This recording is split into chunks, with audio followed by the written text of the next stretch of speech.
5 నెలలకే 100, 120, 130 దాకా మహిళల మీద, అభం శుభం తెలియని చిన్న తల్లుల మీద అత్యాచారాలు, హత్యలు జరిగాయంటే ఇక శాంతి భద్రతలు ఎక్కడున్నాయి? పోలీసు వ్యవస్థ ఎక్కడుంది? ఏదైతే జగన్మోహన్ రెడ్డి గారు దిశ చట్టం తీసుకొచ్చో, ఫాస్ట్ ట్రాక్ కోర్టులు పెట్టి నేరం చేయాలంటే ఒక భయం, శిక్ష వెంటనే పడుతుంది.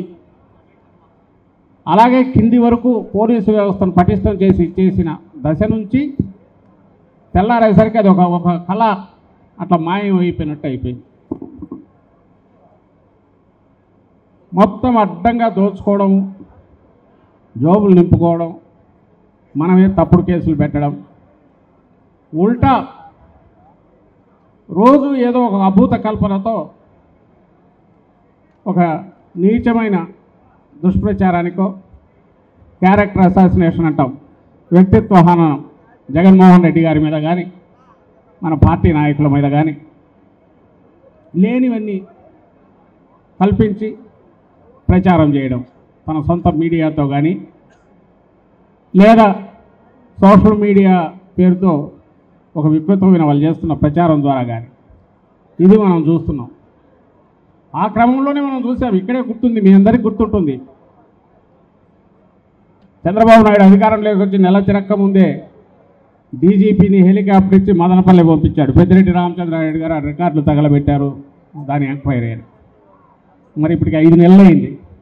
ఏం రికార్డులు, ఎక్కడ, ఏమి ఎంక్వైరీ జరిగింది తెలియదు.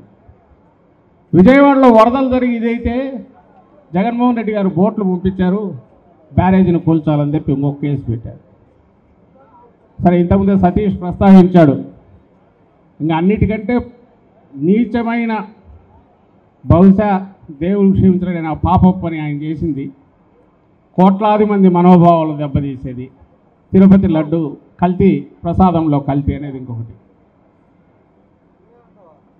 అది ఎంత దిక్కుమాలిన, అసహ్యకరమైన, అన్యాయమైన దుష్ప్రచారం ఆయనకు తెలుసు.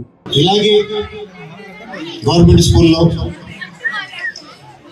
చదివా, బాగా చదివా, 3వ క్లాస్ దాకా.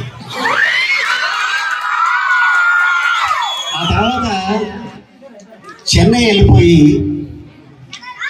చైల్డ్ ఆర్టిస్ట్గా, యాక్టర్గా ఎదిగే సమయంలో అటు చదువు, అటు షూటింగు 2 ఒకే టైంలో ఉండేవి. అందుకని 8th క్లాస్ దాకా చదివా. 8th దాకా చదివా. గొంతులు నొక్కేస్తే నొక్కే ఇవి ఆగిపోయే గొంతులా? జగన్మోహన్ రెడ్డి గారు వైఎస్ఆర్ కాంగ్రెస్ పార్టీ ఆవిర్భావం ఏంటో మీకు తెలియలేదా? ఉద్యమం కదా, ఉద్యమ రూపం కదా ఒక పార్టీ తీసుకున్నది. 16 నెలలు మీరు జైల్లో పెడితే జగన్మోహన్ రెడ్డి గారిని ఏం చేయగలిగారు? తర్వాత ఎలక్షన్లో మీరు ఎక్కడున్నారు, జగన్మోహన్ రెడ్డి గారు ఎక్కడున్నారు? మీ కూటములన్నీ కూడా కూటమి కడితే తప్ప, మీరు అబద్ధాలు చెప్తే తప్ప మీరు గెలవలేకపోయారు కదా. ఆఫ్టర్ ఆల్ మీది మొన్న గెలిచిన గెలుపు అనుకుంటున్నారా? తేలుస్తాడు, మీ అంతేదో తేలుస్తాడు పవన్ కళ్యాణ్. మాకు తెలిసి అతి త్వరలోనే, నిన్న బయటపడ్డాడు, రేపు ఇంకొక విధంగా బయటపడతాడు. ఆయన ఎందుకు ఏం మాట్లాడుతున్నాడో అది చూసుకోండి మీరు. ఆయన మాట్లాడాడు కాబట్టి YSR Congress party social media activist మొత్తాన్ని అరెస్ట్ చేయండి. 2 రోజుల్లో జరిగినటువంటి ఒక తీవ్రమైన ఘటన. మేము కూడా ఆశ్చర్యపోతున్నాం. 2 రోజుల్లో 100 మందిని మీరు అర్ధరాత్రి అరెస్ట్ చేసి పోలీస్ స్టేషన్ తీసుకొచ్చి, పోలీస్ స్టేషన్ ఒక చోట అని చెప్పి బంధువులకి మీరు ఇంకొక చోట పెట్టి, 3 రోజుల తర్వాత కూడా మనిషి ఎక్కడ ఉన్నాడో తెలియకుండా, అన్నం పెట్టకుండా, తల్లిని పట్టుకొచ్చి, పిల్లని పట్టుకొచ్చి, 3 రోజుల తర్వాత పిల్ల పాల కోసం ఏడుస్తూ ఉంటే ఆ పిల్లని ఇంటికి బంధువుల ద్వారా పంపించి, ఆ తల్లిని ఎక్కడ పెట్టారో చెప్పకుండా, ఏమంటారండి దీన్ని? పరిపాలన అంటారా? రాక్షసత్వం అంటారా? అహంకారం అంటారా? తెలీదా మీకు అధికారం శాశ్వతం కాదని?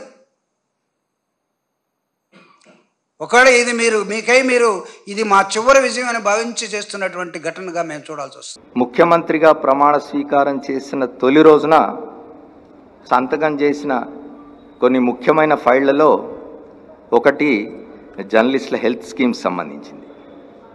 ఇది అందరికీ తెలిసే ఉండాలి. ఆయన ప్రమాణ స్వీకారం చేసిన రోజున సంతకం చేసిన కొద్ది ఫైళ్లలో అది ఒకటి. కాబట్టి ఇవాళ జర్నలిస్టుల మీద ఆంధ్రప్రదేశ్లో హింస జరుగుతూ ఉన్నది. జర్నలిస్టులను వేధిస్తూ ఉన్నారు, లేకపోతే జర్నలిస్టులను హింసిస్తూ ఉన్నారు.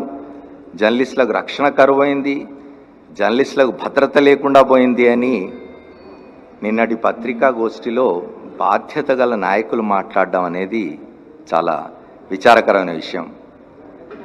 ఎందుకంటే ఈ రెండు సంవత్సరాల 3 మాసాలు అయింది ఈ ప్రభుత్వం వచ్చి. ఈ 2 సంవత్సరాల 3 మాసాల కాలంలో ఎక్కడ జర్నలిస్టుల మీద హింస జరిగింది, ఎక్కడ జర్నలిస్టులను వేధించడం జరిగింది, ఎక్కడ జర్నలిస్టులకు రక్షణ లేకుండా పోయింది, ఎక్కడ జర్నలిస్టులకు భద్రత లేకుండా పోయింది అనేది ఆ నాయకులు చెప్పాలి. వారు ఒకరి కోసం అందరూ, అందరి కోసం ఒకరు అని బయలుదేరితే గ్రహములు ఒకవేళ తక్కువ వర్షం కురిపించవలసి వచ్చిన, గ్రహములు కురియకూడని సమయంలో కురుస్తామన్నా అంతమంది నమ్మి కష్టపడుతుంటే, ఒకరి కోసం 10 మంది బాధపడుతుంటే నువ్వెవరివి బాధ పెట్టడానికి? కాదు, ఆంధ్ర రాష్ట్రంలో సకాలంలో వర్షం కురిపించవలసినదే అని ఈశ్వరుడు శాసనం చేస్తాడు. ఒకనాడు గోవింద పట్టాభిషేకం చేసి అంతమంది గొల్లపిల్లలు బాధపడుతుంటే ఆయన ఒక్కడే చిటికిన వేలితో పైకెత్తి గోవర్ధన ఉద్ధరణం చేసి కాపాడినటువంటి వెంకటేశ్వరుణ్ణి నమ్ముకున్నటువంటి భక్తులు ఉన్నటువంటి రాష్ట్రం కాదా మనది? మనందరం కలిసి చేయి కలిపి నిలబడితే ఈ రాష్ట్రం అచిరకాలంలోనే అగ్రస్థాయిలో నిలబడుతుంది.